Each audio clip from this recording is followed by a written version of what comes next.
nama saya Sucina Permata sebagai host. Podcast ini merupakan simulasi akademik untuk memenuhi tugas kelompok CPMK 3 pada mata kuliah Reputasi Media. Isi dialog disusun berdasarkan materi perkuliahan dan bertujuan untuk kepentingan edukasi. Halo teman-teman, selamat datang di podcast Berita Dunia. Pada episode kali ini kita akan membahas topik yang sangat penting, yaitu tentang reputasi media. Reputasi media tidak dibangun dalam satu hari, tetapi bisa hancur dalam sekejap. Nah, ketika kepercayaan publik hilang, maka peran media sebagai penyampai informasi dan pilar demokrasi juga ikut runtuh. Hari ini saya sudah ditemani oleh dua narasumber dengan latar belakang yang berbeda. Yang pertama ada Fauzan Azim, say halo. Oke, dengan latar belakang akademis atau mahasiswa kuliah ilmu komunikasi. Dan yang kedua ada Rio Horrozi Ramadan. Nah, dengan Abang Rio ya, yang tertarik pada dunia jurnalistik dan praktik media. Terima kasih ya sudah berkenan hadir di studio ini. Kita mulai diskusi. Pertanyaan yang pertama nih, mengapa reputasi media disebut sebagai aset yang sangat penting? Oke, baik, terima kasih sebelumnya Suci. Jadi reputasi media adalah bentuk modal simbolik yang menentukan tingkat kepercayaan publik. Ketika masyarakat percaya pada media, informasi yang disampaikan akan dianggap kredibel dan berpengaruh. Gitu. Tanpa reputasi yang baik, media tidak lagi memiliki otoritas moral untuk membentuk opini publik.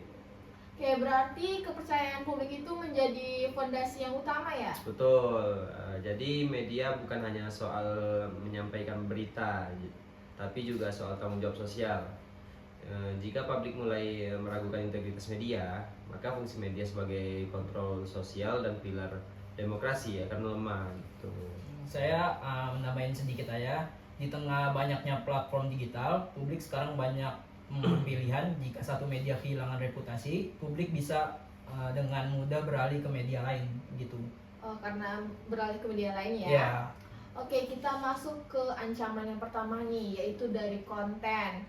Disinformasi sering disebut sebagai ancaman serius bagi reputasi media. Bagaimana nih pandangan kalian berdua tentang reputasi media ini? Oke, saya pertama ya. Menurut saya disinformasi terjadi ketika media menyebarkan informasi yang tidak akurat, tidak terverifikasi atau menyesatkan. Di era digital, kecepatan seringkali lebih diutamakan daripada akurasi. Padahal satu berita keliru saja bisa merusak reputasi yang dibangun bertahun-tahun. Begitu. Oh, apalagi kalau misalkan berita itu sangat viral ya? Iya, betul sekali. Klarifikasi seringkali cepat dibanding berita awalnya. Akibatnya, publik terlanjur kehilangan kepercayaan. Oke, disinformasi juga bisa membuat publik bingung dan skeptis terhadap media secara umum. Lama-kelamaan masyarakat tidak tahu lagi mana informasi yang benar dan mana yang salah gitu. Oke nih, ada ancaman kedua nih berasal dari internal media sendiri, yaitu skandal etik. Bisa dijelaskan lebih lanjut tentang skandal etik itu? Jadi skandal etik bisa berupa pelanggaran kode etik jurnalistik, konflik kepentingan hingga penyalahgunaan profesi.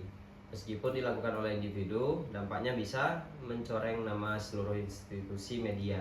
Jadi bukan hanya nama pribadi yang rusak ya? Ya betul. Jadi publik seringkali menilai media sebagai satu kesatuan. Jika satu jurnalis bermasalah, kepercayaan terhadap media tersebut ikut menurun gitu. Kalau dari saya, karena itu penting bagi media untuk memiliki pengawasan internal dan penegakan kode etik yang tegas. Integritas insan media sangat menentukan kualitas informasi yang diterima publik. Gitu. Oke, baik nih yang terakhir.